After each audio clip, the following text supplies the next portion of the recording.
because it shows up as now broadcasting. Pop up on your phone? Does it pop up on your phone? Checking. Did you click X to confirm the camera? Yeah. Okay. Yep, you're good. Okay, now it works. Alright.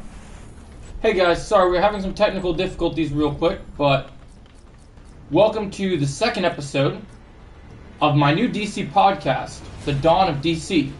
We will recap the first episode for you guys. Unfortunately, my co-host couldn't make it. He might come into the show later because I know his girlfriend might be leaving his house later tonight at like 9:30. But in the meantime, you just get me, guys. Are you the one that just joined, honey? I looked at it, yeah. Okay, because it says someone's watching right now, so I'm trying to figure out if it's you or someone else. So, last night we just kind of covered a majority of DC, what's going on. Begin. So guys, we're taking a sip of my milkshake. We talked about like what's going on with, Guardians had just come out.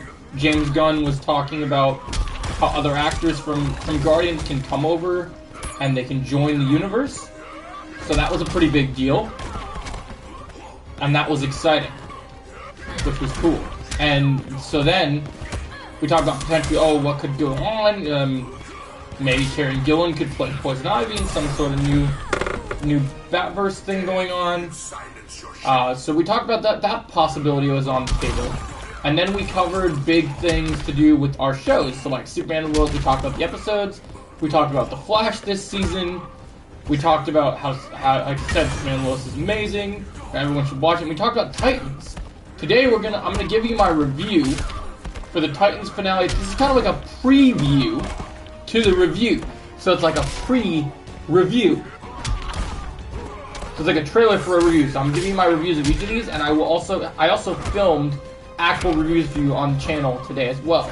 So one of our big reviews today that I covered was I made a Gotham Knights review. So let's start with Gotham Knights. Let's talk about where I'm at with the show, what's my interest with it, where I kind of stand. Alright, so Gotham Knights, Season 1, Episode 8, The Belly of the Beast. Now the reason this episode is called The Belly of the Beast is literally we finally get to go to one of the bases of the Court of Owls. They're having a gala and big plans are being formed.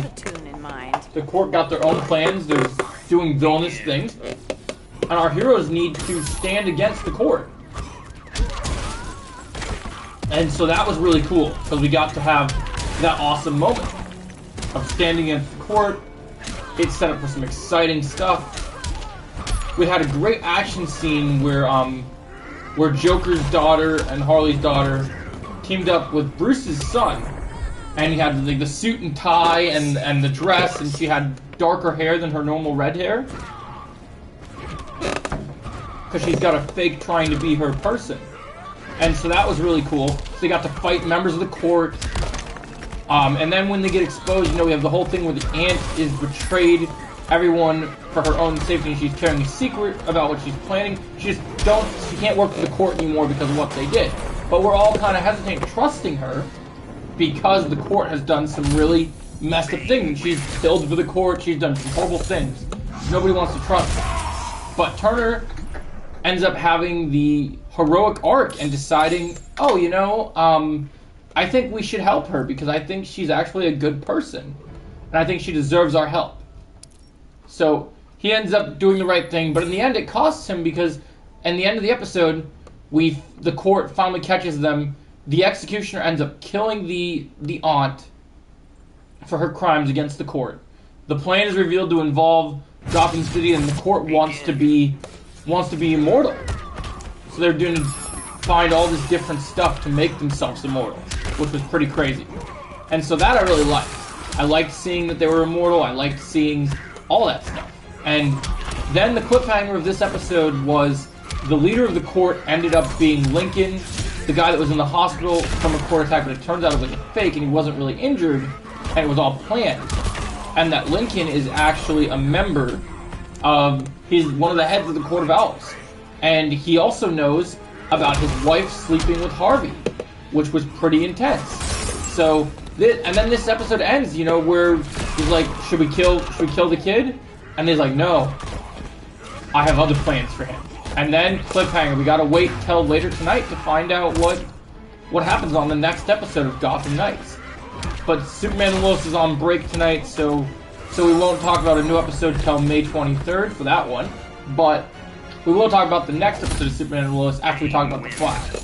So, this episode of sorry, not Gotham, different show, Gotham Knights, I'm gonna give it an 8.4. I thought it was a pretty solid episode for what the show has given us. And so that was really a part of it. Sorry guys, I got a text from Trevor. I'll check it in a minute because we're busy doing this right now. But so anyway, now we move forward, and when we're doing this, we basically set up the idea that we're talking more about the shows. We got more news to cover. We're going to talk about Superman casting for Superman Legacy, which is going to start filming in January of next year, guys. So they are underway with casting, doing auditions. James Gunn has also kind of talked details about what to expect from the movie. But they're looking at a pretty good list of people. So there's quite a bit of stuff to talk about. There's a little Margot Robbie drama about people saying fake news to James Gunn about that Margot Robbie might play Sue Storm, so she might not get to be Harley Quinn. But that was revealed to be false. So we'll get into that a little bit, but it's nothing crazy. What do you think about my Bane, honey? Like how he's all green, military camo? I call this my Krav Maga character, because him and Deadshot are very Krav Maga inspired. But this one, I like, because you don't see this with the character in the comics or the cartoons or any animation. Bane, you usually just see him wrestling as one of his arts because he can throw dudes and whatever he does. Which he does that. Watch his combos. So he does really fast, like heavy boxing combos. But then, if I want to kick someone, watch what he does. Because Bane can kick, which is something I did not know he could do. So he's got a wrestling move called a suplex. And then he's also got, like, the traditional drop kick, which is that one. And then he's got, let's see if I can do it. He's got a back leg round kick. Now, the reason he does the back leg is, remember what I told you, when you're doing a power move, the back leg tends to be where your power and momentum comes from. But in sparring, you really aren't really worried about that momentum. You're more worried about speed. So that's why you'll see a lot of people pick up the front leg, even though it's not their most powerful leg, because they can throw it up as soon as possible. And then they just get a win. So that's kind of where we're standing at, guys, on that one. So I was just telling her a little bit about Bane, but yeah, so we're going to talk about more of these shows, guys. I guess we'll move on to, since in order of events, I saw Gotham Knights, then I saw Superman and Lois, then I saw Titans, then Flash. So let's do that order. So let's do Superman and Lois next. So this last episode of Superman and Lois was insanity, guys. So this episode was called Look Who's Coming to Dinner, and it started out, a very nice message. We got to learn a lot more of Bruno Mannheim and his relationship with Pia, and they were both ending up trying to just do the right thing and have dinner with their son and his girlfriend. So it was Natalie and Mateo, which were really interesting and really well done, and I really enjoyed that aspect of it. Oh, dang it, I thought I was going to make her miss. But, so that was really cool. But as we go further into the episode, unfortunately, the tables have turned. But also, unfortunately, in this episode, we see Lois really struggle with not only has she been sick, but she finally has been getting back into her work. But she's become such a good friend with Pia that she doesn't want to investigate Bruno Mannheim anymore. She wants to give it to someone else. She doesn't want to pursue the story because she doesn't want to hurt any of the stuff that's going on because she thinks he's generally a good person. But darker secrets are revealed that lead to other events. And then later in the episode, when we find out where Natalie is, through John talking with Lana, and Lana's still struggling with seeing Chrissy and Kyle together, because Kyle and Lana Kane were married, so that was tough. And so this has been different for them. And this season definitely hit hard with the emotions, but this episode definitely brought up the action to 11 as well, which we'll get to in a minute. So that was pretty cool. I really liked how you got to see those moments happening. Like, you got some of those awesome things, and then, like I said, as things get done, you know, most of this episode is just nice conversations, some bad drama, bad blood between Jordan and Jonathan over getting Jordan using his powers almost gets Jonathan in trouble at being a fireman. It was great to see Jonathan actually get a lead, get to be a part of the fire department, and that was something because we thought he was just interning there, but then it kind of all went downhill, which was really sad. And so you had that brotherly problems this week, which happened a lot. Jordan really needs to get used to being a hero, but also helping his brother. So, you know, there are some growing pains as brothers that are still happening. They're not the greatest. So that was unfortunate when that happened. But it was a great episode. And we're not even done talking about it. So the drama, and then Jordan kind of, after getting talked to by Sarah, his friend / ex-girlfriend, welcome to the podcast, guys. Jordan ends up going and telling Sarah that she needs to reconnect with her mom and go to this concert with her and learn about bonding with her. But that unfortunately doesn't happen. And then this leads up to some big stuff at the end of the episode. We learn as Lois is unraveling the case, this is where we connect to the big cliffhanger at the end, which is we find out that Lex Luthor was wrongly accused in prison and all connected to stuff going on with Bruno Mannheim. So this is going to set the stage for Lex Luthor being played by Michael Kublitz from The Walking Dead, aka Abraham. He actually was wrongly accused. So this Lex Luthor, he might be bad, but he wasn't in prison of his own terms, it sounds like. So this could lead to some interesting revenge plots come in, because, you know, Superman brought him in wrongly accused. That's going to cause some hateful feelings from Lex. So I think that's going to be a big issue. I think that's going to be a huge issue moving forward. So I think that's going to be a problem. So that was crazy, because you got that going on. And then, like I said, this episode was titled, Look Who's Coming to Dinner. So John Henry Irons finds out where Natalie is, finds out that she's with, that the dad is Bruno Mannheim, and they're all at this standoff in this fancy restaurant, but it's basically a front. And they get there, and Bruno Mannheim basically tells John, I told you what would happen if you came back here, and all the kids are escorted out, and family is divided, war is happening. Bruno Mannheim and John Henry Irons, there are guns all over being aimed at John Henry Irons. He calls his suit Steel to get ready for battle, and then it leads to this big fight outside.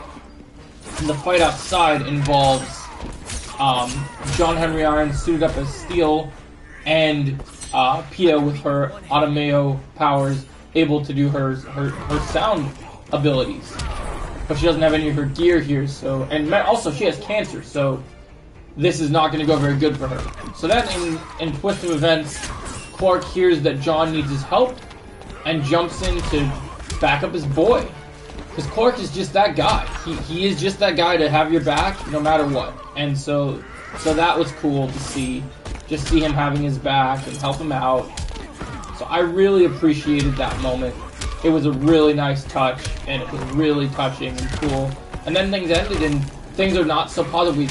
Superman and Bruno Mannheim have agreed to take Pia to the hospital, because when she uses her powers, her cancer ends up getting worse. And I don't remember if it was answered in the episode, but it seems like she could die. In fact, I think she did die, but I have to rewatch it to be sure. But, so, anyway, we get that. We get more of the Bizarro Superman stuff. We get a nice scene with there's a scene with Lana and, Begin. And, what's her name? Lois's dad.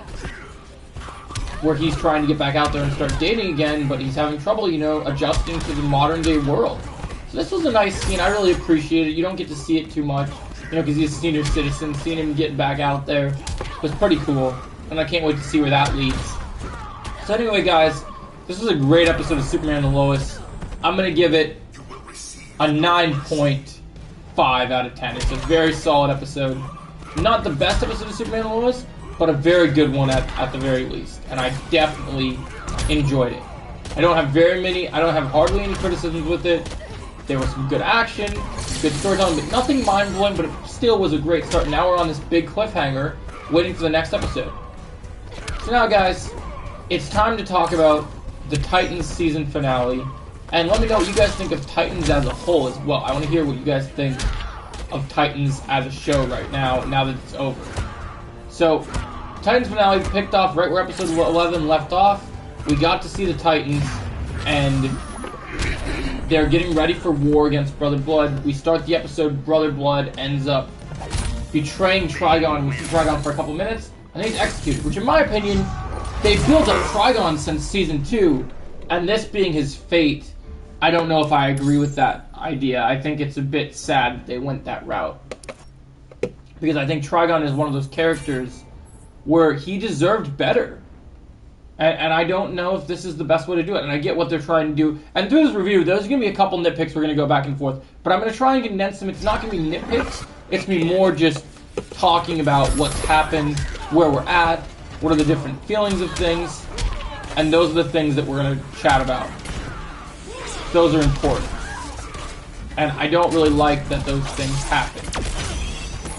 So, that's one thing that, unfortunately, I wouldn't say I'm a huge fan of. So you got that happened. And that was really, really unfortunate. And so then the episode picks up. Titans come together. They think they're going to face off with Brother Blood, but he uses the illusion stuff, the same thing that Raven used earlier when watching Trigon get killed. You had the reunion between the two of them, and then Sebastian used his Darth Vader moment, we can rule this multiverse together type of stuff, which was interesting and expected, but nothing over the top, nothing crazy. And so then, we get all the Titans, White Raven, everyone, they're all on the bridge. Kim even shows up, and they're here to join up and fight Sebastian.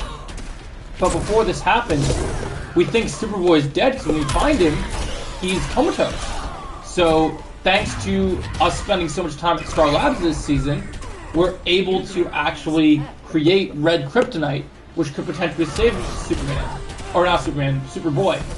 So Connor. But then what happens is, Connor is put in a position where we don't know really what's going to happen to him. Most of us think he's dead, comatose. So, we'll get more into that in a minute. But, so that was a big deal, was that he was comatose and it led to some very bad situations. So, that was a huge, huge problem, seeing him comatose, seeing how he was acting, and that was just unfortunate. Welcome to the stream, guys. We're talking on the podcast right now. Feel free to join the chat. Appreciate you guys coming in. So we're just talking about Titans right now. So this is a DC podcast. We can talk to me about any DC news, and we'll give our opinions and thoughts on it. Normally I'm joined by another co-host, but today I'm doing this by myself, so I would appreciate people helping me run through the topics. It'd be great to have people just come in and ask me things. It makes it a ton of fun. And if you are new to the channel, make sure you do leave a like and a subscribe. We do this every Tuesday. Welcome to Dawn DC. This is episode 2. Episode 1 is available on Pixar Experts channel. If you've heard of his channel, please do check him out. He's got great content.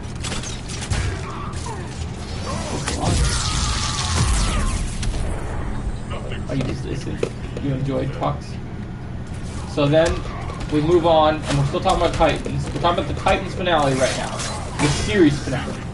This is it, guys. This is the end of it. Don't hit me with the alligator. Really? Sorry, guys. I'm sidetracked because I have to teach.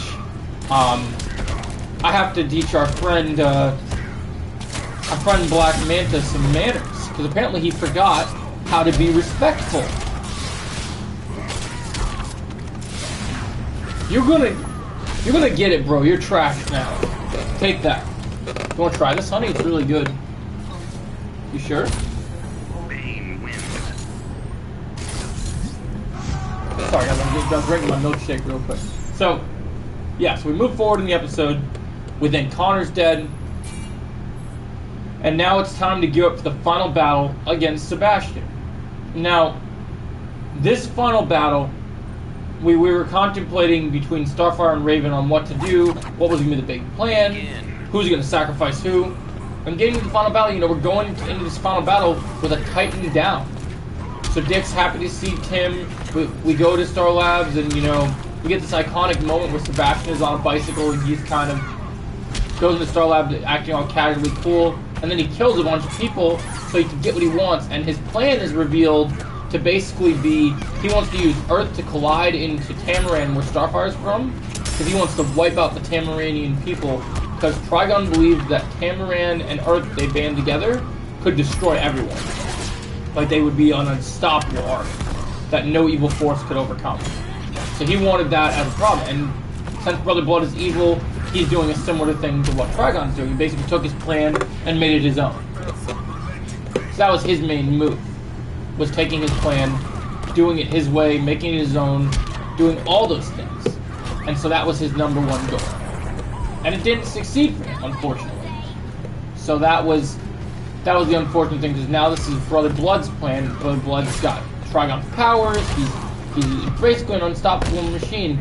But the writers choose to use him in very convenient times, where sometimes he's doing the Vader Force joke and powerful and magic, and then sometimes he's just fighting Nightwing hand to hand, which we'll get into in a minute because I have some issues with that.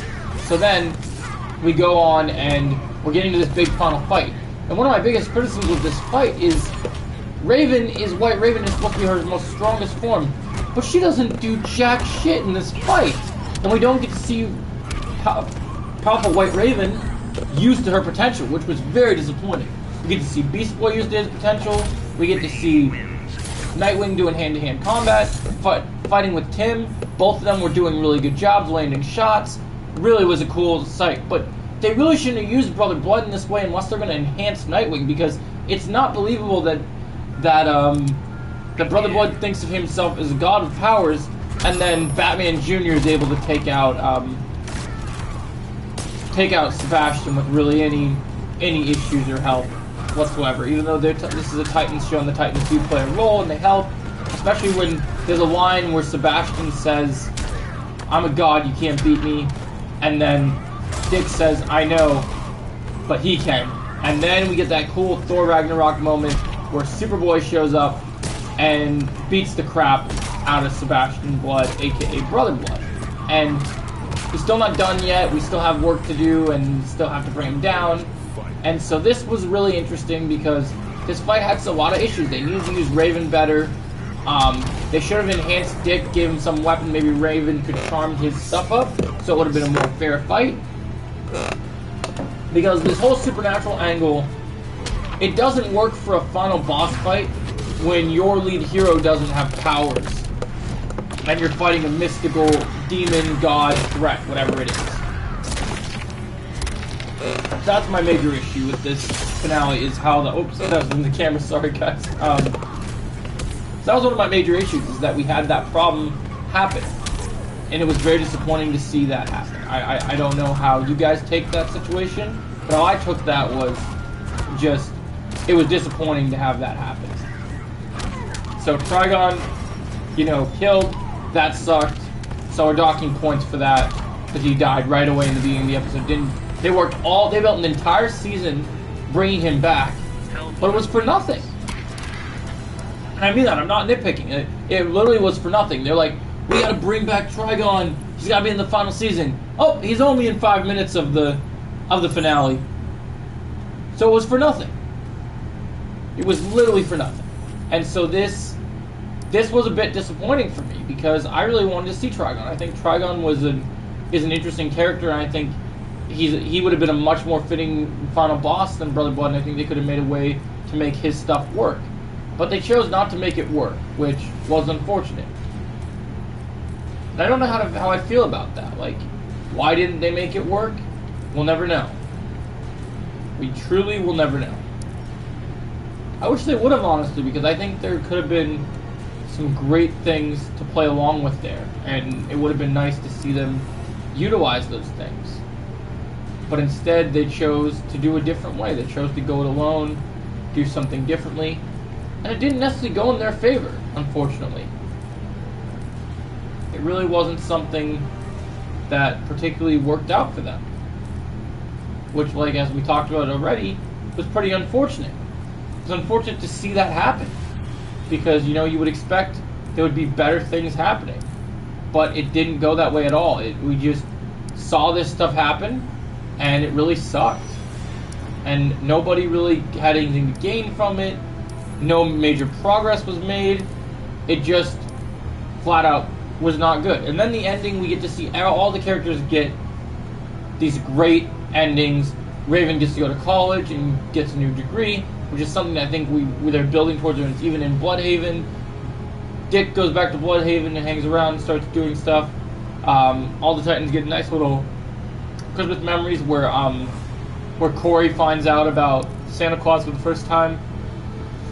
She goes off on her. She goes with Dick, and they start talking about, you know, the potential of kids and everything that you kind of expect from this, and that was really cool.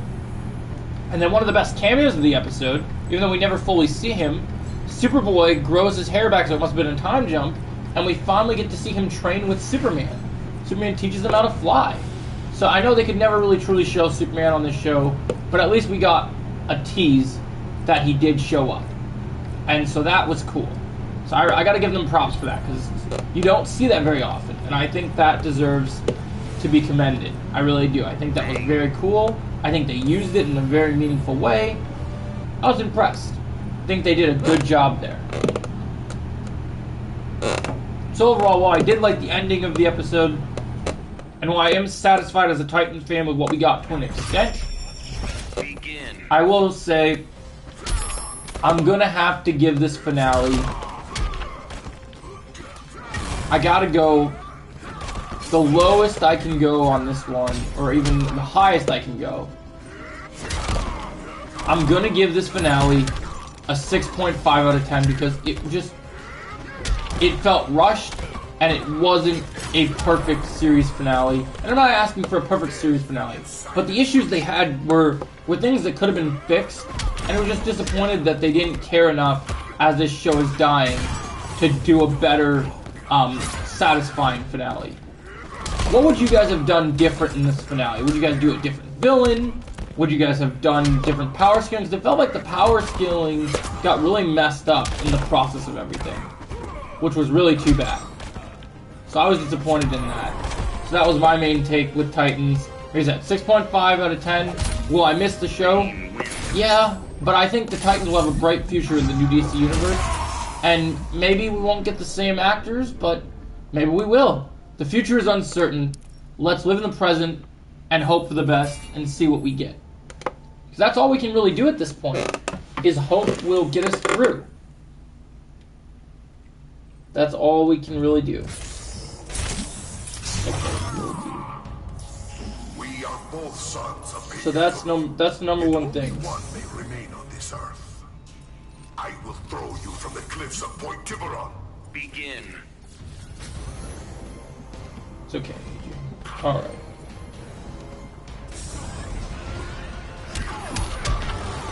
What? Sorry about that, guys. I got distracted, dealing with... Interesting, I'm dealing with myself all of a sudden. But, so... Yeah, so that's my thoughts on Titans. Could have been better.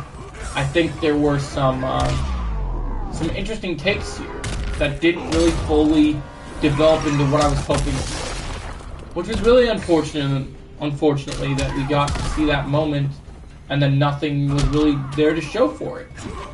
So that was unfortunate, and I was sad to see that happen. But, you know, we could see brighter stories with the Titans in the future. I'll make my full review later tonight for you guys so you guys can see what my thoughts are Titans on the show as a whole, what things I would have done differently, what things could have been done better. All those good things will be discussed. But now we got one more show to talk about before we go and talk about the bigger pieces of news, and then we wrap up this podcast. And so that story is... We're going to talk about The Flash. Okay, so The Flash Season 9, the final season, Episode 11. Now this was a big one, guys. this episode, we saw Iris really struggling with Barry being gone, and she's about to give birth to Nora West Allen. So this is getting very interesting. Barry being trapped in time was actually the work of Cobalt Blue, which we'll get to him in a minute. And Cobalt Blue was taking over Mark, trying to incapacitate Team Flash to try and make this over, make this be a done deal, so that he could use his negative Speed Force power to bring everything down and for it to be over. Which, unfortunately, well, actually, fortunately for us, that didn't happen. But Barry shows up just in time to watch the baby be born, and we get the big reveal at the end, where we find out that this Malcolm guy that looks just like Rick Cosmic playing Eddie Thawne. Well, we find out now, after we find out through the episode, that Malcolm Gilmore, who's supposed to be a doctor, conducted the same experiment as Barry did in Season 1. We get to see him kind of come to terms with seeing all Eddie's memories, and we find out that he is, for the M. Night Shyamalan clip, dun dun dun, we have the iconic mystery that this is actually Eddie Thawne from a different reality in a different point in time. So, question is, how is Eddie alive? We'll find out. But he is going to be merged with Cobalt Blue, and this episode set up some interesting stuff with Mark and Keon. We learn more about Keon's powers, but she was struggling with it. She needs to do something different. She might leave the team when they finish the fight with Cobalt Blue, because it sounds like she wants to do her own things and master her powers more. So this is pretty cool. Interesting stuff. Good send-off for Caitlin's character, playing these multiple characters again. So it's really cool to see that they're still honoring. They're doing a great job with Danielle Panabaker this season. I've really been enjoying what they've been giving her, and I think they did a really good job here. So this Flash episode for me, especially with the cool action sequence dealing with Cobalt Blue, incapacitating everyone and causing problems, I gotta give it an 8.4. It's one of the better Flash episodes. It's a very strong rating. The first part was really good. This part was really good. I really enjoyed this episode. Can't quite go up to a 9, but I think 8 in the 8s is pretty fair. And also, one major part of this episode that I forgot to mention, when confronting Cobalt Blue, we get to see a Mark versus Nora Allen as the Speed Force form gets to take on the fight against her, and then she kind of gives Keon the abilities of all the forces, not just the Speed Force. Because she is dying, the negative Speed Force is becoming more powerful than the actual Speed Force. So, this sets up for a... Like I said, definitely at least an 8.6 for me. It was a really solid episode, and I really enjoyed it. I thought it was good. I can't wait to see where these final 2 episodes go. What do you guys think about the final seasons of Flash? What are your favorite episodes this season? For me, I might even do a YouTube short tomorrow about my favorite episodes, but I will say that the Oliver episode, this episode, and last week's episode are my favorite episodes of the season so far. And I'll do it in order for you guys tomorrow in a YouTube short. But yeah, so these are my thoughts on the Flash episode. What was your favorite DC show I talked about today, guys? Let me know your thoughts. I want to hear it all in the comments below. Or in the live chat, whatever you prefer. So that's one I want to really hear about from you guys tonight. So let me know your thoughts on that. And let's get into our final main topic today. Final main topic is, let's talk about what's going on with the Superman Legacy auditions.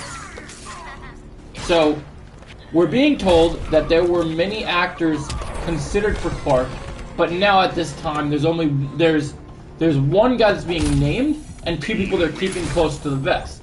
Now, it was said that Nicholas Hoult was originally rumored to play him on top of auditioning, who also auditioned for the Batman but lost it to Robert Pattinson.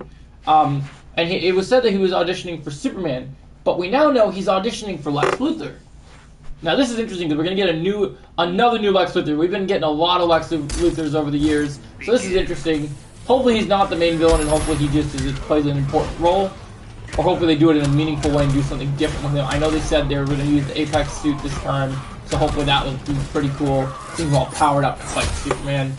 So, I think Nicholas Hoult would be a great choice for Lex Luthor, but I also think the idea of what James Gunn talked about him being a a black actor, maybe doing a black Lex Luthor would be cool too.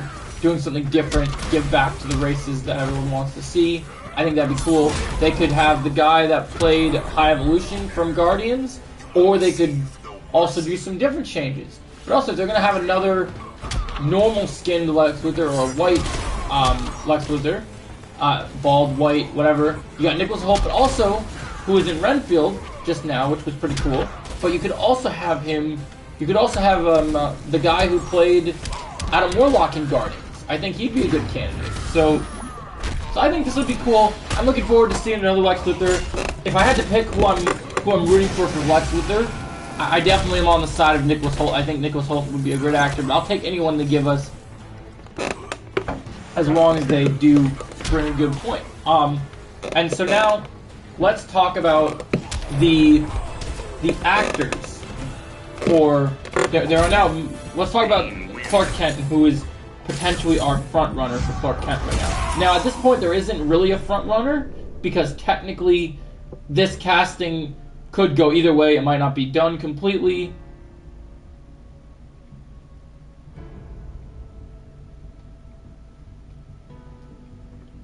So I understand that point of view from here. But what I want to talk to you guys about is, let's talk about these candidates for Clark Kent, okay? So there is one person, and he's not necessarily a front runner, but he's the guy that they seem the most happy with right now. And that is, do you guys remember the movie Pearl? There's this actor from Pearl called, where did we find this article? There's an actor from Pearl called David Cornsweet, which is an interesting name for an actor, but so there was some artwork of him. He looks like he's going to be pretty fantastic from what I'm seeing here. I'm really liking what I'm seeing with him. Sorry, let me pause this real quick. So I'm really liking what I'm seeing with him. I think he's doing a great job. Sorry, I'm just looking up the article real quick, guys, for the thing. Okay, so here we go. Here's the article, and we're going to go down the list of everyone. Alright, so Hollywood Reporter has learned... Oh, crap. Sorry, guys, I dropped my phone for a minute. That's never fun. Is it, honey? So, two other actors who are believed to be in the mix. Okay, so it says David Cornsweet, the Pearl actor, as also from The Politician, which is on Netflix, contends possibly the frontrunner to play Clark Kent / Superman. Now, I want to tell you guys, I've seen a lot of people floating around Twitter and TikTok and YouTube, and they are swoon. Can I say swoon in 2023? Is that okay? I don't know if that's a red flag, but we're gonna say it anyway, right, honey? Right. So people are swoon for this David fella, and I looked at him, and I'll be completely honest. I know James Gunn's not gonna make a decision for a long time, but based on what James Gunn has said about what he wants for Clark Kent, I think this would be a perfect candidate for it. It's a young actor, so, you know, now obviously you're going to get the people that are like, well, they fired Henry Cavill for a new guy that we've barely even seen in a few projects. I know those people are going to be out there. But you got to look at this as a bigger picture. This is a new universe, a new start. You want a new fresh face to lead into the new generation. This is going to be a much younger Superman, so we can't get Henry Cavill back, unfortunately. I'm sorry, guys, but this is not the Snyder Universe. This is something brand new. And so I think that this is something that could be really cool. If we get this actor, I did some digging on him. I thought he was great in Pearl. I haven't seen The Politician, but I've heard great things. But what I did see is I saw the fan art of him, and in an interview, this is one of the most optimistic and hopeful people. And one of my biggest criticisms with Henry Cavill's Superman was he never got the chance to play that version of Superman. They went for the darker and grittier Superman, which I'm not a huge fan of. I don't like a Superman that murders. I just, it doesn't work for me. I think Superman needs to be similar to Captain America. He needs to be seen as a leader and as a hero. And he also can be a bit cheesy at times. But that's why Superman works. He's this light. We go back to Christopher Reeves, we go back to when Superman first started. People love that version of Superman because it gave them hope. When I watch Superman and Lois, when I look at Tyler Hoechlin, that is the closest thing we've ever gotten to embodying Superman thus far because he's full of hope. it's like they talk about in Man of Steel, where, you know, what does that symbol on your chest mean? It means hope. But the Superman carrying that symbol in the movies, he didn't instill that hope. In the same way that I think this Superman could. So, I think if I'm gonna put my name in the ring for anyone playing Superman right now, I'll even do a video on it later. I'm supporting David. I think David should get it. I think this guy, he has the look of Superman. He has the feeling of what James Gunn's looking for. He's young. He's got positivity radiating off him. He's nice and kind. And so really, like, obviously, whether he fares as an actor depends. I don't know what his acting style is based on for this. Like, that's gonna come later in the audition. But one thing to take into mind in this situation is it's not gonna be too hard because he won't have to fake nice. He'll be Superman, like, embodying it because he's really this nice guy. And I think that's really cool. So I think I am gonna throw my name over his for this because I think he can crush this. Do you have any thoughts on this, honey? No, I don't. Nothing to say about this. What I said about this actor potentially playing Superman. I mean, it would be really cool. Do you like what I said about him? Like, is that kind of what, when you think of Superman, what do you think of? Like, what comes to mind? Like, did you like Henry Cavill's Superman in the movies? Did you think does that work for Superman for you? Or were you kind of like, oh, that's a different type of Superman, I don't know if I'm about that? When I think of Superman, I think of, like, somebody who is literally wanting to save all of humanity. Yeah. And somebody who's selfless. All that Right. kind of stuff. Yeah, and he's also very genuine. And, like, the one thing that Christopher Reeve's Superman really got right was when he played the character, Superman was genuine. He genuinely enjoyed saving people. Like, you know how people say enjoy what you do for a job, right? Yeah. He's not getting paid to save people, but he's enjoying saving people's lives. Right. Like, when a bad situation happens, yeah, it sucks, the train breaks. Superman has to go to the rescue. Superman doesn't ever go to work and go, oh, I really want to be home with my wife. I don't want to be saving this person from a falling building. He's like, thank you, citizen. I'm so happy to have saved you today. And so he instills that positivity, and I haven't seen any other actors up for the role so far that I think would instill that more. Like I said, I know there's only one actor that we're comparing movie actors to TV actors, but I really think if you go watch Superman and Lois, guys, even if you give it a try, I know you guys are like, you're all like, oh, Smallville's the only Superman show I'll watch because that was my Superman, and they were never going to get more of Tom Welling, because I know those people exist. But if you want to see what Superman is supposed to feel like, watch Superman and Lois on HBO Max or CW, whatever way you're watching it. Because it might be like it's on CW, but the quality is insane, and the story and the heart, and like we talked about, not only are you getting someone that's playing Clark Kent, but you're getting someone that plays Superman, and both the ways they play both characters are very genuine and handled very well. And, well, Tyler Hoechlin is probably a lot older than this David fella, because Pearl was basically a prequel movie about a grandma that was younger at the end of X. It was her, like, origin story, right? So, now I don't remember who David played in Pearl. I'm gonna guess he probably was, like, the boyfriend guy that she was interested in, or maybe the husband towards the end. I'm not positive, because Pearl was the prequel. I've only seen Pearl once, so my memory is a little fuzzy. But I do know that this David fella, from what I've seen people talk about on all over the internet in this last couple days, he seems like a great dude. He sounds like he's got the look, the feel, everything about Superman. Now, but the cool thing is this casting doesn't just talk about Lex Luthor and Superman. We have one more big story to talk about, and this is where things are going to get interesting. We have a couple candidates to talk about. Apparently you'd think Superman would be the pickiest role they're looking for this movie to be the lead star. It's not like the hardest actress to cast for a role in this movie, actor or actress we'll say, is there are 6 candidates for Lois Lane right now. But it sounds like they might have brought it down to 4 now. So what I'm talking about, who these potential final 4 are. So it goes on in the article. So it says there are 2 other actors other than David potentially rumored to be in the mix, but their identities have yet to be uncovered. So it's unclear whether they'll also be screen testing soon.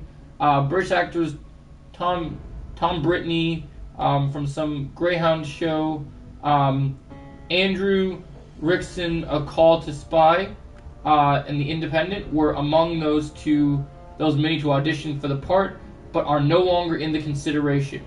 So these other 2 guys alongside David, their tape, whatever they did, James Gunn either, not that he didn't like it, he wouldn't be mad at anyone or like say, oh, you're not gonna get the part. Like, he might say you're not gonna get the part, but he wouldn't be an asshole about it. You know, he'd be kind, but he'd be like, "Hey, I'm sorry, man. You're not what I'm looking for." Begin. And it seems like he wasn't impressed with these other 2 actors, but he seems to like this David guy so far.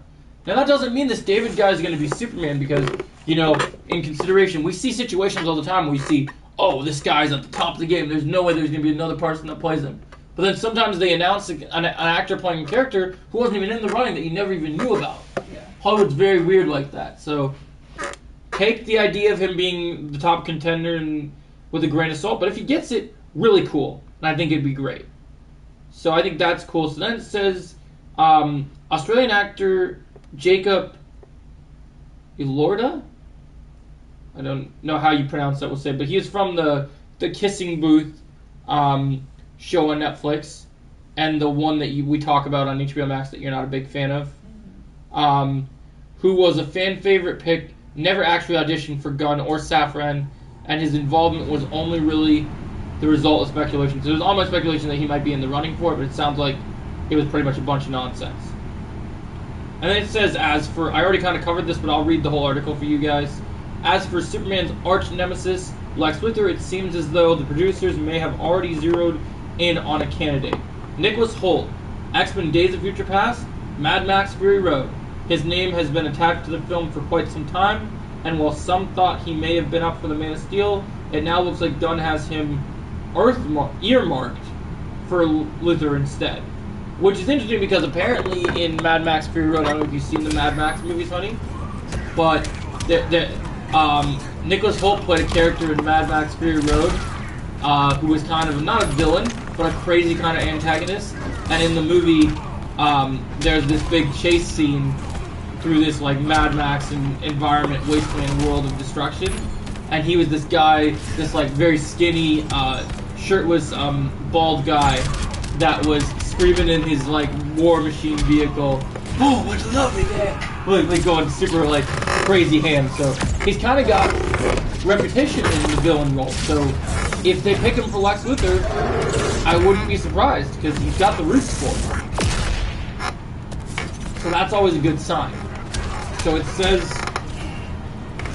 that, but you know, and it says Gunn and Safran are nowhere close to making a final decision on. So this is basically about nowhere near as close to making a final decision on Superman. And then there was another person that basically, however, Deadline reporter contradicts the report and is now saying that Nicholas Hoult is actually up for Superman, not Luthor. So I guess we'll see over the next few days / weeks. He also says Gunn and Safran are nowhere close to making a final decision on Superman. Meanwhile, the casting for Lois may take some more time, as THR, which is a reliable source, adds that Emma Mackey? Is Mackey Mackey? Does that sound? It sounds like Mackey, yeah. Okay, Emily Mackey from Sex Education, Barbie. So those are the things that she's from, and so she's gonna be in the new Barbie movie. So she's a candidate, which is pretty interesting. And then it says Rachel Bronshand, the Marvelous Miss Maisel, which we talked about that being a show. A lot of people seem to think she'd be pretty good. Also was on House of Cards. You have Phoebe Dynevor. How do you say Dynevor? Denver? Okay. Phoebe Denver from Bridgerton, younger, so that's interesting take. And then here's where things get interesting. Now you might disagree. There might be some people who think, oh, Emma's the best candidate for this. I'm not James Gunn, so I can't choose who the best candidate is. But if I was picking the candidate based on that I know the most from previous roles, I would pick Samara Weaving from this list, from Scream and Ready or Not, because I think she's a fantastic actress. She's already got the lowest black hair, and she's got the brilliance. She can play intelligent characters and be a really ambitious reporter. But it's also saying now in the report that Rachel Bronson delivered an outstanding audition, according to sources, but it's unclear whether at 32 she's still in the running for the expected to be mostly 20-something. Although she is an Emmy-winning talent and would certainly be a strong addition, none of the listed actresses are expected to screen test, and others are still auditioning, so the role is very much up for grabs. So unlike with Clark and Lex Luthor, anybody could get the lowest role. Nobody is guaranteed right now. So that's some pretty interesting stuff, guys. So we're not really anywhere with this casting yet, but let me know what you guys think. Are you more interested in who's gonna play Lex Luthor or who's gonna play Superman? I personally am really looking forward to seeing what the Superman outcome comes, even if it takes a long time. But I think David would be great. I'd be curious to see what other candidates throw their names in the ring later. But I think Nicholas Hoult to Lex Luthor, I think that could turn around pretty decently. We'll see if anyone else is going to audition. Like I said, this movie's not going to start filming until January of next year, so they do have time to make a decision. So what do you guys think about this topic? Do you like hearing about castings of other DC things happening? Is this something that interests you? Or do you like more hearing the final decisions about talking about once an actor is cast? Because this is a big move right now, you know, people are expecting big things from what's going to go down with this situation. So that's why I'm asking you guys, what do you guys think about this whole topic? I want to hear your thoughts, comments, concerns. But anyway, if you guys don't have too much to say anymore with this topic, I'm probably going to wrap the podcast here, because I didn't have any other topics in mind unless you guys did. But anyway, guys, thanks for coming in. I really appreciate you guys being here. And as always, I'll catch you guys. And from now, the podcast is wrapped, and we can just hang out in the stream and play a couple more matches. But then I'm going to switch games in a little bit. Do you have any questions about any of the topics I said, honey? Any comments and thoughts? On the top of my head, No worries. I was just wondering if there was anything I talked about that had any, that sparked any interesting thing.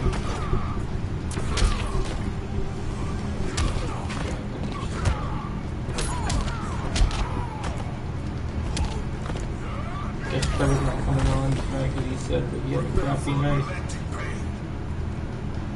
I wonder what happened. I haven't been able to get an answer from him. They just said he was just tired from work, but it seems unlikely for him to just say that he was going to spend time with Caitlin, and then it just kind of fell apart, so I hope everything's going good over there.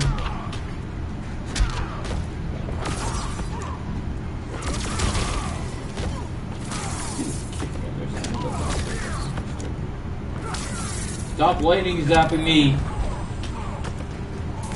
Oh, he only just started the show. We're good. Sorry, Black Adam. Not today. I'm going to take you out of the equation.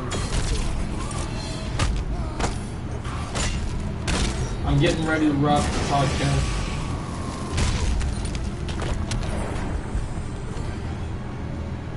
Wrap the podcast. I'll be in the party soon. I just want to finish these last little matches because I know if I end the stream, it's going to kick me out of the game. You know what I mean? You just been chilling over there? Did you have any potential, like, casting ideas for any characters in this new universe that you've thought of? Nothing that... And it doesn't have to be something that's announced. It could be for something like the next Catwoman in this new universe. Like I talked about how Karen Gillan might be Poison Ivy in a new Batman film. Because... I think Jenna Ortega needs to do some sort of... Well, she's going to Marvel, I heard. I heard she might be in the new Daredevil show. So I've been reporting for a few weeks that I had a video about it a while ago that she might play White Tiger, which is a pretty big comic character. I would have loved to see Selena Gomez because her character is would you want her in DC or Marvel? either one. She's an amazing actress and.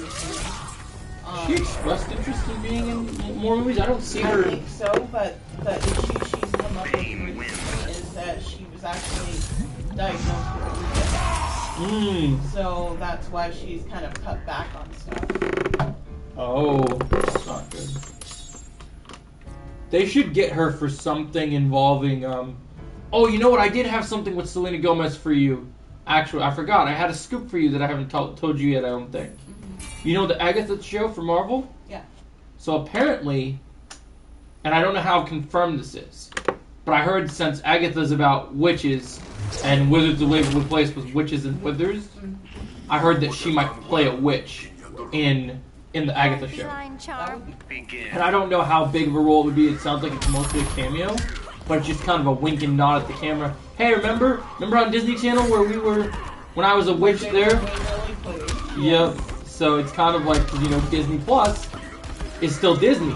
So it's kind of, hey, remember my blast from the past? Look at this. I was this character. Now look, I'm an evil sorceress witch over here. So it's just kind of a blink and wink. Okay.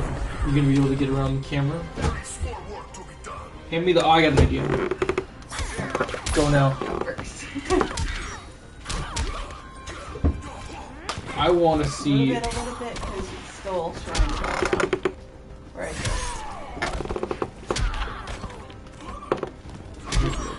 Get behind me.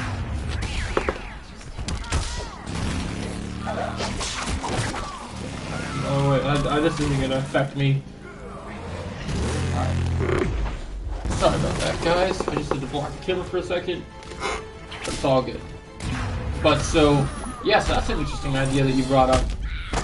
Also, I want to plug something for you guys. I'm going to be dropping a video about Star Wars later tonight that I can't wait for you guys to see. It's going to be, there won't be an intro for it. It's going to be super long. But it's going to be a multi-topic video. We're going to be breaking down the 3 biggest Star Wars things that are happening right now. So there's a rumored title about what Dave Filoni's new Star Wars movie is going to be. And if this is true, as Mace Windu says, you have always gained my trust. But since I communicate with a lot of loyal scoopers on Twitter and Instagram and stuff, I got a hold of a piece of information in regards to the Ahsoka show. And I don't like to point fingers on certain things, but you guys remember a certain friend of ours, Jake Ford, when he told me that I was pretty much saying BS about the World Between Worlds being in Ahsoka? Well, it turns out the person that actually knows what they're talking about was right, being me. And I got a pretty big Ahsoka scoop for you guys that I'm going to share later tonight. I don't know if I told you this story yet, honey. I don't know if I told you this story about the big scoop I got from my big Star Wars video tonight. I found out, so I actually have a couple things. So first, Dave Filoni said that that Thrawn is definitely not only going to be the villain in Ahsoka, but is the villain for his movie. So Thrawn is going to be the new Thanos for Star Wars, where he's spread over multiple projects. So he swapped the purple guy for the blue guy. Because, you know, Thanos for Marvel was purple, and for Star Wars, Thrawn is blue. Yeah. And so in the interview, he goes on comparing what makes Thrawn unique from not being another Darth Vader wannabe mask-wearing, lightsaber-wielding character. And so he talks about how Vader was iconic for Vader, and something just nice, we're still going to get dark side characters. But we haven't had a villain in Star Wars at the forefront as the main villain that wasn't a lightsaber-wielding maniac, as my friend Hondo says. But this time, this character will be a much more... Thrawn is a much more... Basically, they took the best parts of Sherlock Holmes and added it to Star Wars. And why this is big news is, in the books that are canon that were written, Thrawn is treated as more of an anti-hero than a villain. But the canon novels and the old novels kind of have changes. This is actually one of the changes I'm actually okay with, because as much as he's an interesting anti-hero type character, he's an incredible villain. And he would do something for Star Wars that would be tough. I know that Marvel and Disney I know that Disney owning both Star Wars and Marvel wouldn't want to compete against each other. But if Dave Filoni really nails Thrawn, there won't be anything that Marvel can do to compete with them in terms of their really good villains. Like, even if Marvel has, like, until Marvel brings in Doctor Doom, there won't be anyone that they'll be able to get that will be able to get on, because, you know, this is the next Thanos for Star Wars. And so people talk about how good Thanos was a villain for the MCU. This Dave Filoni movie is going to be like an MCU movie, but with Star Wars characters instead of Marvel characters. Like, much like how we talked about how Fast X could be the Infinity War of the Fast and the Furious franchise. Think of this movie as the end game of the Star Wars franchise. Because this is going to be Book of Boba Fett, Ahsoka, The Mandalorian, the new show Skeleton Crew with Jude Law. All those shows would be united under one roof together. And it'd be one big movie involving those shows. Deadshot. Yeah. Oh, no, that's the thing. It's confirmed. It's not even that this is just being talked about. This is big news. Like, this was announced at Star Wars Celebration. Yeah. So we're getting three Star Wars movies in the next couple of years. One is made by the guy that made Logan, you know, the really good Wolverine movie. And his is going to be like about the origins of the Jedi. And then the guy that made the Peaky Blinders show, I don't know if you ever heard of that show or not, he's doing a Star Wars movie. Unfortunately, it's being dubbed the Rey movie, because it's going to be about the sequel trilogy characters, which in my opinion are the least interesting characters in the Star Wars mythos. But that doesn't mean that they couldn't do a new good story. It just, so far I haven't been, like Mace says, you know, Kathleen Kennedy hasn't made my focus or my trust be gained better yet. They haven't done a good enough job to convince me, oh, I want to see more from these characters. I do believe that they could fix Rey with the right writers, though, and make her interesting. The one thing I want is I just want to see John Boyega pushed to the forefront. I wanted Finn to get to be the lead character of that trilogy since the beginning. So I really hope they get to show Finn as an interesting character and used to his potential. Because I think he's worthy of it if they let him get a chance. But they don't seem to want to do that. So I hope that they do that, because I heard they were trying to offer him a deal because he almost didn't come back. So those are the two directors that are not as well known of the movies that they're making. And then Dave Filoni, the guy that did almost all the amazing animated shows and did some of the best episodes of The Mandalorian. And one really good episode of Book of Boba Fett. He's the guy. Basically, he's been referred to as George Lucas's son, because he's the only guy that we've seen at Lucasfilm that really understands Star Wars like George Lucas. And he's the guy that I also tell you that did the Last Airbender cartoon that people love. And so he put the Easter eggs of his Avatar character Aang on his Mandalorian character, where it's got the blue little like markings and stuff into the armor, because he likes to add his little Easter eggs to the shows. But something you'll also like about Dave Filoni is, guess which movies other than Star Wars he's a huge fan of and takes inspiration from? Deadshot. Yes. He loves Lord of the Rings. So in the end of his show Star Wars Rebels, which is an animated show that's after Clone Wars, the thing that sets up the Ahsoka show is there's a, we'll call it a flash forward, right, in time, and it takes place after Return of the Jedi, which is the last original trilogy movie leading into the sequel trilogy, and it's a bit before the Mandalorian show started. And during that moment, Ahsoka shows up like Gandalf in like a white robe and everything, and carrying a staff, getting ready to go look for Ezra with Sabine, her friend. So there's your first Lord of the Rings Easter egg. Also, another fun fact for you, and I'm sure you'll catch this Easter egg when I talk about it to you. In the story, in the beginning of Rebels, Ahsoka is technically killed and then brought back through the world between worlds. And then, you know what's fun when she's brought back? The color that she represents when she comes back, her lightsabers, everything, is white. So, you know, it's like, we had Ahsoka the Gray, now Ahsoka the White is here. And even better, in the Ahsoka trailer, you can see Ahsoka wearing a lot of gray. And I wonder if Dave Filoni, because usually when the Disney Plus shows are out for a couple months, they release this thing called the behind the scenes of like the shows. And I hope they do the same thing they did for Mandalorian for the Ahsoka show. Because I'd love to hear Dave Filoni sitting down and talking about his motivation for all the costumes and designs and stuff. Because it definitely feels like there's going to be some more of that Lord of the Rings elements. Because he seems to really want Ahsoka to be like Gandalf. There's other things that connect it to Lord of the Rings as well, like the epic scale, but Ahsoka's his like baby character, and he puts a lot of heart and soul into her, and the fact that he's comparing the idea of a Force user as powerful as Ahsoka being compared to wizards isn't that much of a stretch. I can definitely see it.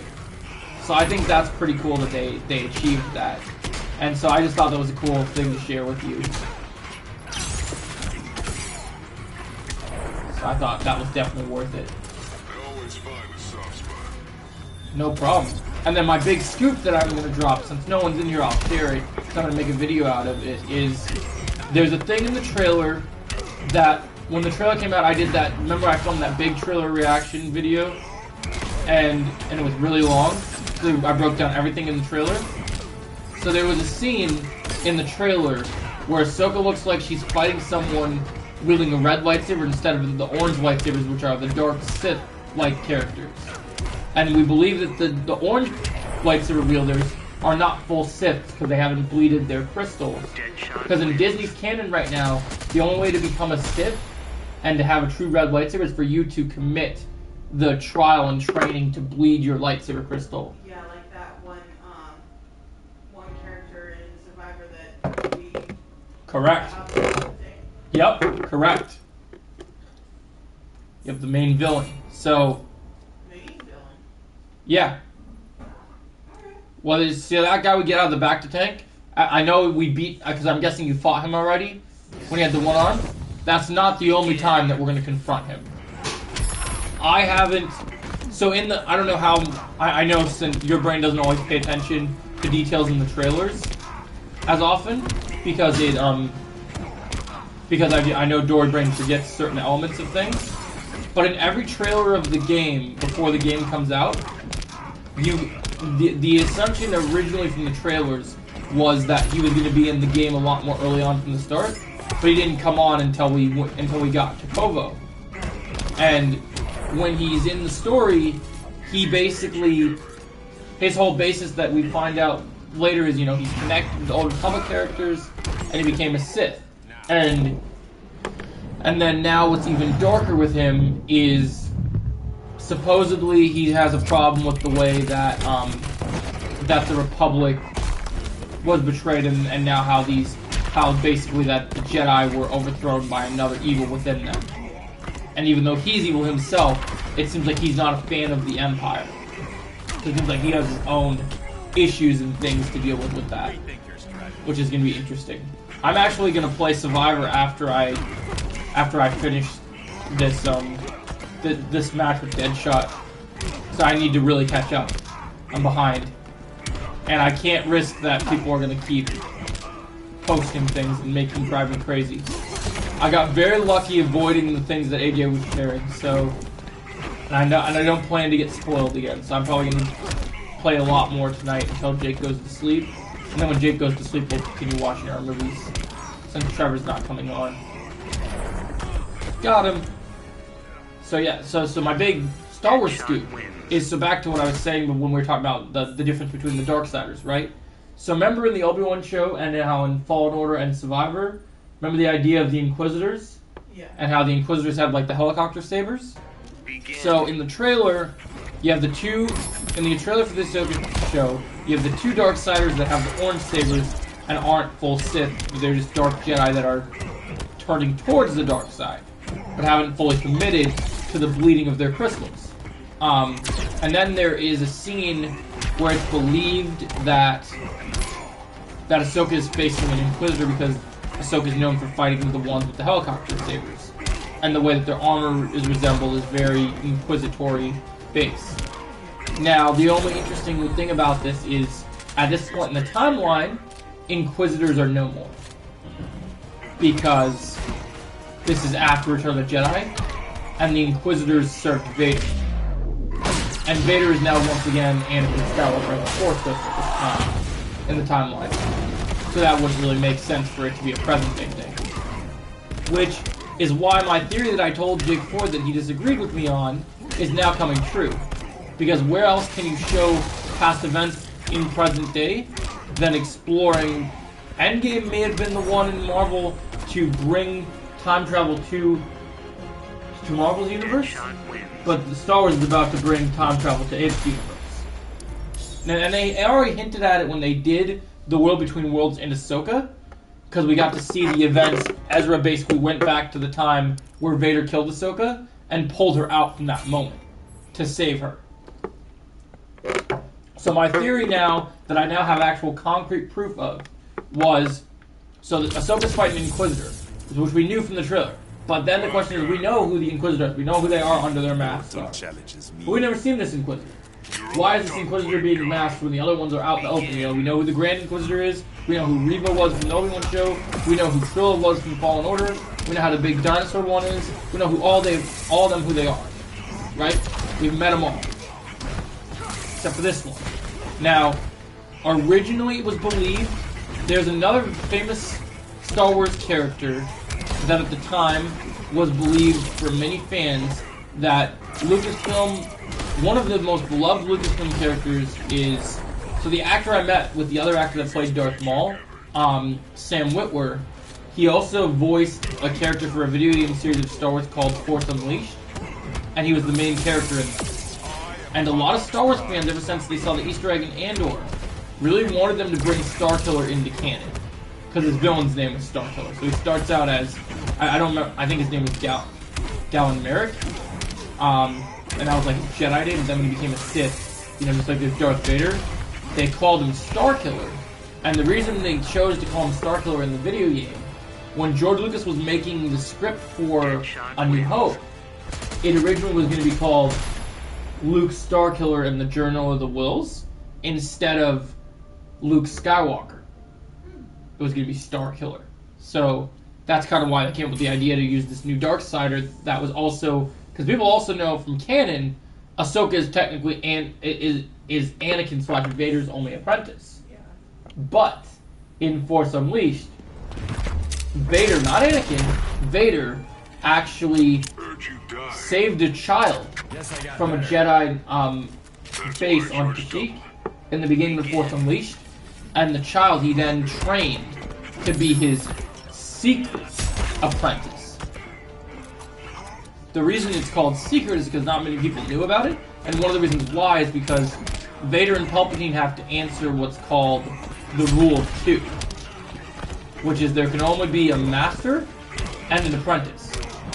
So if Palpatine's the master and Vader's the apprentice, there can't be another apprentice.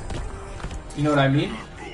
So then a lot of people thought, even if it wasn't going to be Sam Witwer, people thought, how cool would it be if they brought Sam back and they just made slight changes to his character? Because a lot of people thought we were going to get a watered-down version of Starkiller. So a lot of people thought that because Starkiller is extremely powerful. Some people think he's too powerful to fit into the normal canon.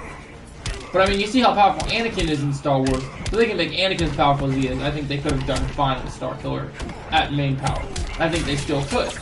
But so long story short was people were expecting to get Starkiller. And now, well, something I've said that we need. Yeah, no, we're past the DC topic already. You're late, bud. Technically, the podcast ended. We're just on the tail end of just having a discussion right now. We're past that point now.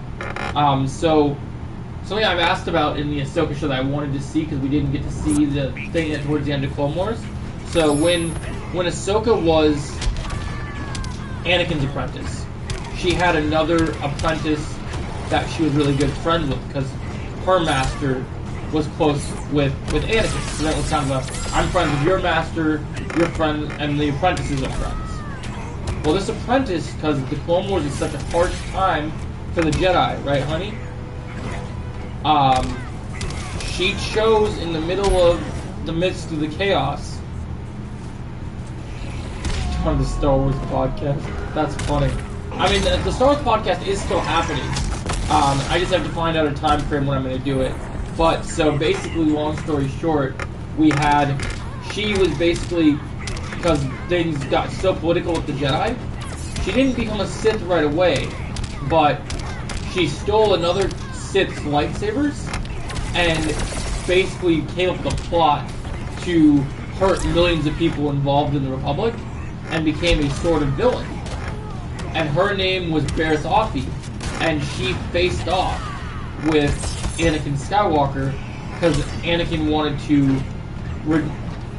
to help Ahsoka in this big Sherlock Holmes-like case and also clear her name because Ahsoka was framed for this murder of these other Jedi and these other civilians in this big bombing. But it was actually Barriss. And then Barriss was put behind bars from the Republic, but we never saw Barriss again. And also, in Rebels, we see Barriss's master in the custody of the Empire because it was the Republic that had arrested Barriss. But you would assume when the Republic switched over to the Empire that they would use Barriss for something else, asking her to join the Empire or do something different. Well, now it sounds like that's more true than it could have ever been, because one of the things I wanted to see in Ahsoka was what happened to Barriss after Clone Wars, being that this is a Dave Filoni continuation of those characters, right? So he wrote this world, that was one of his characters. What is he going to do with that character in the future? Well, now we have an answer, because since this connects to the world between worlds, it sounds like we could see. It sounds like she is in fact this Inquisitor, and that Ahsoka finds her by going back into the world between worlds and going to that point in time. Isn't that pretty cool? Yeah, so I thought about that, so I'm really excited to make a video about that, because when I heard about this news the other day, I was like, wow, that's wild that they're going to actually do that. Because a lot of people really want to see that character again. I love hitting Cyborg with my double round kicks, it's so fun. So yeah, that was kind of my big piece of news, guys. I'm just trying to finish up these matches, and then I'm going to switch over to Jedi Survivor, because I got to play some more over there. But I appreciate you guys coming in. Cool to have you guys here, and we'll be back next week for more DC news. We covered DC news in the beginning of this, but everybody that was here, that wasn't here earlier, they missed all the topics already, because we already covered them. So I didn't have very many things to talk about, so we covered all of the topics in the first half of the show, and now we're just kind of chilling until I finish these rounds or I'm taken out by one of these guys. I'm trying to level up my dead shot right now. What are you doing in kitchen, honey? You got what in there? Oh, some more drink. What did you change it with? Because our other drink was empty.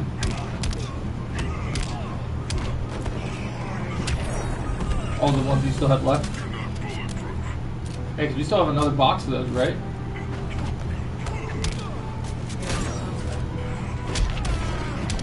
Oh, that's good.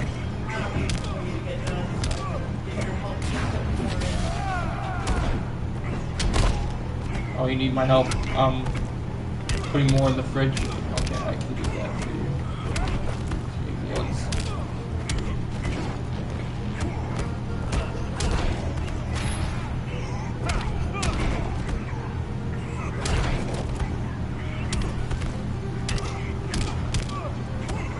I just wanted to see if I was going to get taken out yet, or if I was going to get the championship. Deadshot wins. But I can technically pause this anytime. How many did you want in the fridge? We'll figure it out once you're done. I can do it right now. When you're done.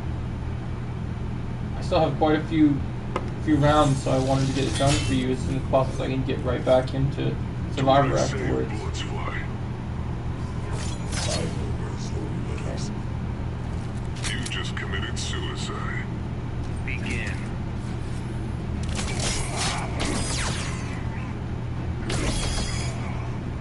Oh, yo, the guy that I commented on his on his channel just gave me a huge shout out. This guy was a professional action figure reviewer. Did an action figure review for the Daniel LaRusso, the collaboration for Cobra Kai, but he did a different figure than mine, and so he got the Daniel one, which is Daniel as the White Ranger.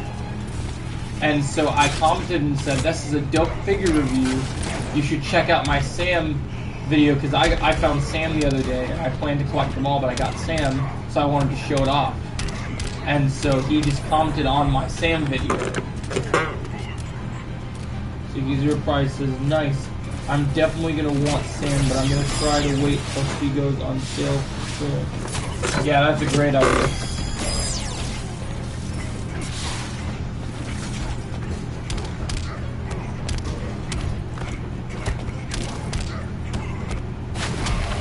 Come on, Black Manta, you're gonna get this one.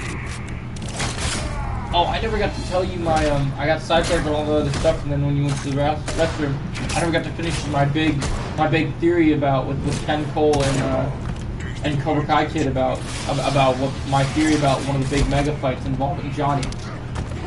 You want to hear my theory? So they were talking about in the video that one of the mega fights, because William Zabka slips up and says meaningful and then mega fights. He already fought the senseis, and the meaningful thing in that fight was that he was fighting to survive, to live for his children, right? So what's the only other thing that Johnny could fight for that would be meaningful for him in his life? What? For Johnny? No. Well, yeah, so here's my thing, right? So Johnny would be pulling a Vin Diesel, or even a Shazam. It's all about family, right? So, but also it wouldn't just be for Carmen and the baby. You also have Miguel and Robbie as well. So for me, okay, let me heal this guy real quick. He's getting right. So for me, my theory is, so I was trying to think about it, right? So like, Kreese and Kim, they could happen as an alliance eventually. We don't know what their main plan is going to be, but there's another report that apparently, even though they said production ended, supposedly they also were able to film a second episode, or at least the script is done for the second episode. And apparently, episode 2 of season 6, which I'll also talk about in my Cobra Kai video, is very Kreese heavy. So apparently, because both Martin and William Zabka were at this big event where they were doing this Q&A, and supposedly Martin was talking, and supposedly and William Zabka was saying that it's very Kreese heavy. So a lot of people are saying that this could be the episode where he goes to Korea to meet Kim, and they join up in episode 2 probably, which I think would be cool.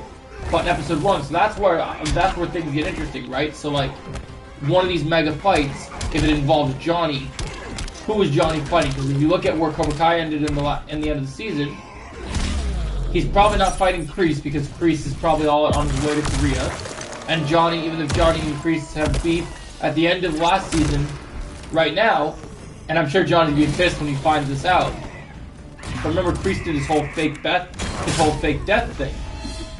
So Daniel and Johnny believe Kreese is dead until he resurfaces, which could definitely work in his favor. But can you imagine how pissed off Johnny's gonna be after finding out he was thinking he was dead the first time, and then find his little bitch won't die? If the writers are listening to this stream, please put that line in the show. Just have Johnny start punching Kreese like, I thought you were dead, you son of a bitch. You just won't die. Because literally, that's how I feel with Kreese. He just doesn't die. He tells Johnny he's gonna die and that he's dead, and makes him believe it, and ghosts him, and then he's not dead. You can disarm the grenade in my head. So then, since he can't be Kreese, we know Silver, even with Silver's money, I don't think, even if Silver gets out of jail, I don't think Silver is just going to start going and messing with Johnny right away.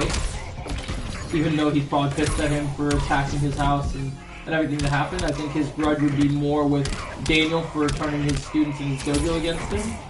So, which means, but there's one thing that people keep forgetting. There's one more antagonist that we have unfinished business with. Do you remember who that is? Easiest paycheck ever. Well, Mike is a good guy now. Because Mike was with Johnny and Daniel and Chosen against Silver. Remember for the furniture store? Because he was helping out with fighting Silver's senseis, and he got knocked out. Remember the Mexico storyline? Oh my god. Yes.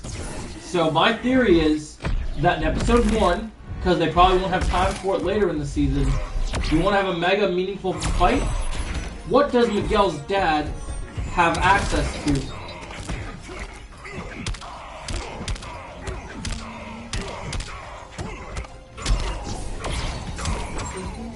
Not just goons, he has a whole gang, and he owns that MMA fight arena.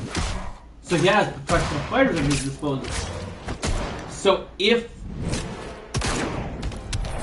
because at the end of the storyline, from what we remember, it didn't seem like Hector realized that, it didn't seem like it was resolved that he knew that Miguel was his son. Right. Like when they had the moment when he left Mexico, he saw the picture of the mom and everything, and he didn't, and all that stuff. He didn't. I don't think he did see. Oh no, he didn't see the picture of the mom. He saw the girlfriend and stuff. Yeah. Right, he saw the Sam stuff. And that's what kind of turned his trigger off. But if Hector finds out that Miguel went and visited him, and you know where Carmen is and everything, he might go all the way to America with his goons. I feel like they didn't wrap up that storyline, because I've been kind of thinking of the final season. When you think of the final season for a show, right? Every character's got to have a big arc for their final season. So Robbie's destiny for the final season, I believe, is to win the big tournament. Because Miguel won in All Valley already, so he already did that. That's not part of his mission. That'd be repeating his story. But what is the one thing that ever since season 5 and season 1 Miguel has been struggling with since the beginning of the show is he wanted to know. Season 4 and 5 was all about what happened with his father. Well, I mean, he didn't believe his mom that he was really this bad guy. I mean, he sees it for himself, but that story I don't feel is properly wrapped up yet. So, and the only way you can properly wrap that up is, I've said this, I think I have a video on this on my channel actually, from earlier this year, where I talk about how one of Miguel's big things in his arc is he has to fight his dad. Like, he has to truly beat him. But if something were to happen where, like, say he brought his professional fighters in, and this fight was going to be meaningful and they call it a mega fight, mega fight means I think it could involve multiple characters. So I could see it, Carmen and the baby and maybe, what's-her-face, I forget if it's the grandma or the aunt, right? Yeah, grandmother. They're all in danger because these goons have guns and they're professional fighters and it's dangerous. This would also be the first real situation that Cobra Kai has really dealt with outside of kids just bullying and coming from murderous dojos. This would be a real, like, drug cartel coming in and wanting to clean house. because Hector's a scary guy. So you could have Johnny, Robbie, and Miguel teaming up against the goons. And then it would be meaningful because maybe what would be meaningful is maybe Robbie and Miguel start taking out the goons, because we saw that one scene in Season 5 when Miguel was taking out members of the gang to get to Hector, and he was using his karate moves to take them out, despite he's only like almost 18. I'm coming to fill the drinks now, honey.